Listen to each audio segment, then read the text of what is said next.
Hello, great and bountiful YouTube empire, and welcome back to Zelda Map Mysteries. In the last episode, I spoke at length about the coexistence of the Rito and Zora tribes. I'm not going to make you wait any longer with a long preamble. We're just going to jump right in. Okay, so far we've uncovered the locations of the swamp, mountain, and ocean. Finding the canyon isn't difficult at all. Given what we've already uncovered about the map, it's clear that Tanager Canyon has become what Ikana Canyon in Majora's Mask once was. Clearly, since the time of Majora's Mask, the canyon has greatly expanded, cutting through what was once Clock Town and making a path leading all the way down to the base of the Tabantha frontier. Identifying some of Ikana's other locations, however, is where things start to get a bit tricky. Following the Tanager Canyon to the northeast, we come across the Tabantha Tundra, a frozen wasteland with very little to see, or so one might think. There isn't anything by way of a civilization out in the tundra, aside from a carefully placed stable, but focus on the geography and things get interesting. In Majora's Mask, we can see Ikana Canyon is a small village built into the mountain, not at all dissimilar to some ancient Buddhist architecture, with several slopes to the left featuring stupa-like structures, and to the right, the entrance to the stone tower. Down the slope, there's also Ikana Castle, which we'll get to in a moment, and in the center of it all is the Music Box House. In Breath of the Wild, we find the Tabantha Tundra in a very similar geological location, the only real difference being the absence of a mountain wall at the rear of the tundra, and the fact that, along with most of the Hyrule region, it seems to have frozen over significantly. To the left, we have the Paquita Stone Grove, a decent enough candidate for the slope areas with the stupas in Majora's Mask, and to the right we have a mountain. Moving around this mountain, in the northeastmost corner of Hyrule, we find the North Lome Labyrinth. This looks like a good place to start.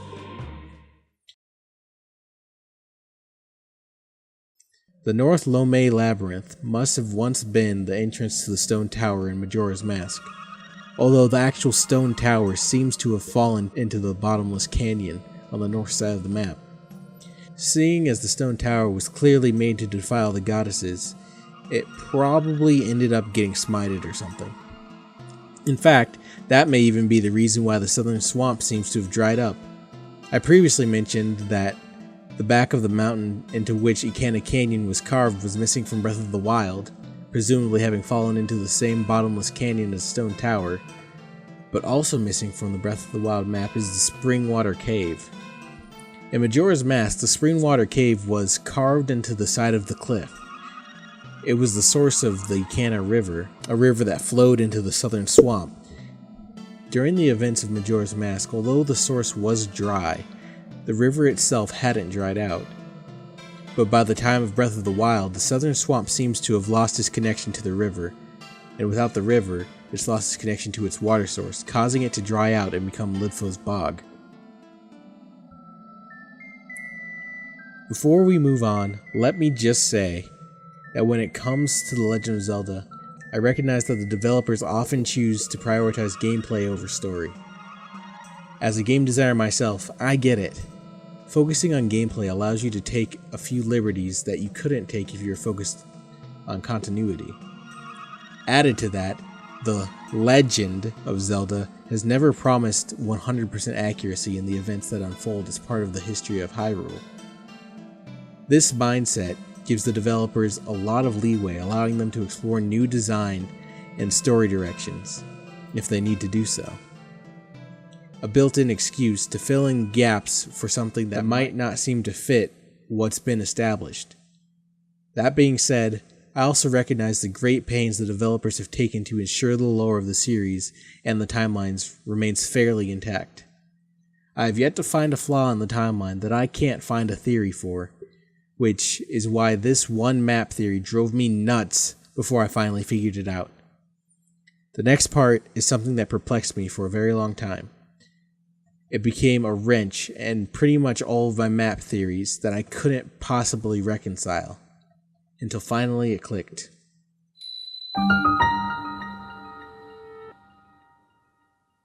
The Forgotten Temple. What the heck is the Forgotten Temple? For a long time, it was a thorn in my side, because For those of you who may not know, the Forgotten Temple is the spitting image of a certain other temple from Zelda history. The fully realized Temple of Hyrule from Skyward Sword. What? History lesson. In The Legend of Zelda Skyward Sword, you start out your journey in Skyloft, a city floating above the clouds. Here they worship the goddess Hyrule, with a massive ceremonial statue. Eventually, Link must venture down beyond the clouds to the surface, first landing in a location known as the Sealed Grounds in Ferno Woods. And it's here where the hero Link first ventures into the Sealed Grounds Temple. By the end of the game, Link manages to separate the massive goddess statue from Skyloft, and it falls into place, connecting itself seamlessly into the Sealed Grounds, becoming fully realized as the restored Temple of Hyrule. Link and Zelda then choose to stay on the surface and establish the Kingdom of Hyrule. By the time of Ocarina of Time, the Temple of Hyrule was replaced by the Temple of Time. We learn from the Zelda Encyclopedia that the Light Sage Rauru built the Temple of Time on top of what was once the Temple of Hyrule to seal away the Sacred Realm, prior even to the events of Minish Cap. Here, the Temple of Time was positioned next to Hyrule Castle, and was accessible from Hyrule Castle Town, which, judging by its design, also appears to have been built over the sealed grounds. Twilight Princess greatly expanded on the temple, allowing Link to actually venture deeper inside. Here it's worth noting that, like many other things in this theory, the Temple of Time only seems to remain standing in the child timeline. This makes sense, of course, as in both the adult and downfall timelines, it seems likely that Ganon would have destroyed the temple during his rule. Not to mention, in the adult timeline, if the Temple of Time had remained, it came to be swept beneath the Great Sea. As a result, the next appearance of the Temple of Time is in Breath of the Wild. But this is where things stop making sense, for the moment anyway. In Skyward Sword, the Temple of Hyrule was located in Ferno Woods. In Ocarina of Time, the Temple of Time was located next to Hyrule Castle. In Twilight Princess, the Temple of Time is located once again in Ferno Woods, not at all near that game's Hyrule Castle. That said, this actually isn't a major issue, as it's been confirmed that the Hyrule Castle in Twilight Princess is not the same castle as the one in Ocarina of Time. In Breath of the Wild, the Temple of Time is located on the Great Plateau, which is within vicinity of Ferno Woods, and in general, it's close enough that its location still fits the geography. We can even see some evidence of the old Ocarina of Time Hyrule Castle in Castle Town.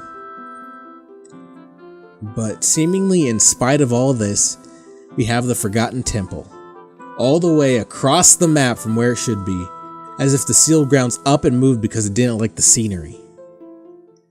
So the sealed grounds had a conversation with itself and decided that Ikana Canyon was the place to be. How in the world did that happen?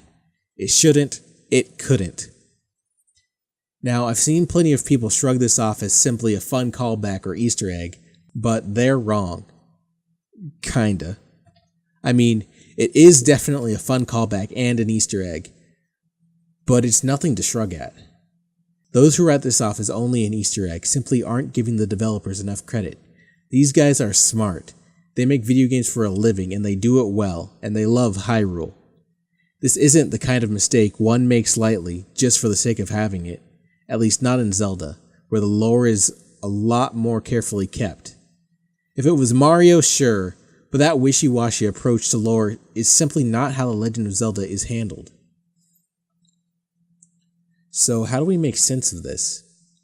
Well, while trying to understand what was going on with the two-temple problem, I happened to have another problem. Something was missing. Sure, I found the swamp, mountain, ocean, canyon, and even Clock Town. I managed to figure out the general locations of most, if not all, of Termina's major landmarks, including Ikana Canyon and the entrance to the Stone Temple, and even the now missing Springwater Cave. But where was Ikana Castle?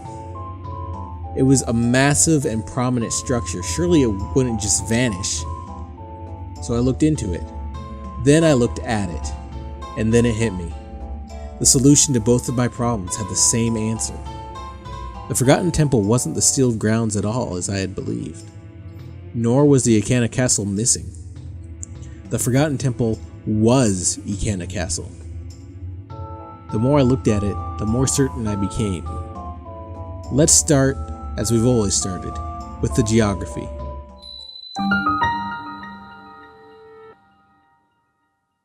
Based on the previous map placements, The Forgotten Temple does in fact happen to line up pretty well with the placement of Ikana Canyon and the stone tower entrance. And you know what else? The Forgotten Temple is also built into the side of the mountain. You know, kind of like the entirety of Ikana Canyon, castle included.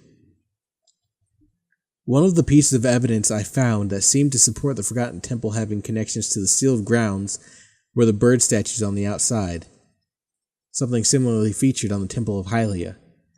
But then, looking at the gate of Ikana Castle, we can see a mural of two majestic red birds on the front. Moreover, Ikana Castle's layout is actually very similar to both the Forgotten Temple and the sealed grounds. Aside from that, there are also a few minor features that were in Skyward Sword that aren't present in Breath of the Wild, such as the missing pedestal the goddess stands on, and the fact that the goddess statue isn't nearly as big as it was in Skyward Sword. Though, these details could also be a result of the legend concept I alluded to earlier. So maybe the Forgotten Temple really was Ikana Castle. The only question remaining was, why did it so closely resemble the Temple of Hyrule? Well, my theory for this is twofold. First, I'll briefly go over what I think may have happened after the events of Majora's Mask, but then I need to address something that will turn this whole theory on its head. My theory is that the Forgotten Castle of Ikana, having been left to ruin with the death of the monarchy, was later reconstructed in the image of the goddess Hyrule after the merging of Hyrule and Termina, making it essentially a recreation of the Temple of Hyrule, thus allowing it to coexist with the Temple of Time. But now it's time to answer an important question, and if you know the lore of Hyrule as well as I do, it might even be a question that's been bothering you since the beginning of this series. I've discussed where the locations of Termina clearly exist on the Breath of the Wild map, and I've even found plenty of evidence that supports the idea of Breath of the Wild taking place within the child timeline. The question I haven't answered yet is how Termina can exist on the Breath of the Wild map. It's already a fairly confusing concept given Termina's ambiguous existence, but it's made even more suspect with the advent of the Zelda Encyclopedia. So I'm going to break things down for you in the next episode. I'm so sorry, but every part of this theory moving forward is a massive undertaking. That said, the next episode will be out soon, so hopefully you won't have to wait too long. I'll see you real soon. Before I end today's episode, real quick I'm going to talk about something I didn't really have the chance to bring up in an earlier episode. Mostly because out of everything I've presented so far about the location of Termina in Breath of the Wild, this is the most speculative and unfounded of all my research. And it's really just an educated guess. That said, it does help to flesh out the world a little bit further, and I still believe it should be addressed, even if it's really just for fun.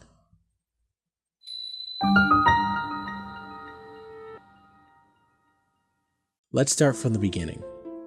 At the beginning of Majora's Mask, we see Link wandering, lost, in a forest, in search of his missing friend, Navi, following the events of Ocarina of Time. Neither the game nor the Hyrule Historia makes it clear what specific forest Link is traveling through, but given its properties, the presence of Skull Kid, and the fact that it's really the only proper forest on the Ocarina of Time map, it seems to be safe to assume he's ventured deep into the Lost Woods. So this is where we'll start looking. Fortunately for us, for the Majora's Mask theory anyway, the Lost Woods, being part of the Great Hyrule Forest, happens to be located in the northern center of Hyrule on the Breath of the Wild map, just west of Death Mountain. Right off the bat, this makes it an easy, clear connection to the Hebrew region, with the Great Hyrule Forest on its border. But now the question is, where do we go from here? And how do we find the connection between the Lost Woods and Termina? While wandering through the forest at the beginning of Majora's Mask, Link is suddenly attacked by the Skull Kid, who steals Link's horse and runs off, prompting Link to chase after him, leading Link to fall off the edge of a cliff and into an area known as the Catacombs. It's here that the Skull Kid transforms Link into a Deku Scrub and the adventure truly begins. Link continues his pursuit through a twisted pathway, ending up in the clock tower at the center of Termina. Wow, okay, so that's a lot to find right off the bat. But let's start small and make our way from the clues we have to work with, starting with the Great Hyrule Forest. The first thing we should try to find is a general direction to head. This is a bit complicated given the nature of the Lost Woods. If Link wanders too far off the set path, he'll be sent back to the start, not giving us much room to explore. With that in mind, the Hebrew region is situated to the west of the Great Hyrule Forest, so that seems like a good place to start. Looking at the west side, three things immediately stick out to me: Lake Saria, Mekar Island, and the Dog Choka Shrine. Lake Saria could be promising perhaps, however, some red flags are immediately set off for the Dog Choka Shrine in the northwest corner of the Great Forest. It's the deepest shrine in the forest, and of the 4 shrines that exist in the Great Forest, it's the only one in a location without a name, with the Mag Halan Shrine in Meadow Swamp, the Kyo Rug Shrine in Korok Forest, and the Kun Sidaj Shrine in Lake Saria. But the Dog Choka Shrine is just sitting in the middle of seemingly nowhere. What would make a place that doesn't even have a name to it so significant that the Sheikah would put a shrine there? It's also worth noting that the quest to get to this shrine requires Link to follow Korok on what appears to be a coming-of-age trial, which could very well be based on the path Link took to get into Termina. Giving the area a closer look, something I noticed was its proximity to the cliff of the Great Forest to the south of the shrine. With the limitations of the forest, we can't actually explore this area in its full capacity.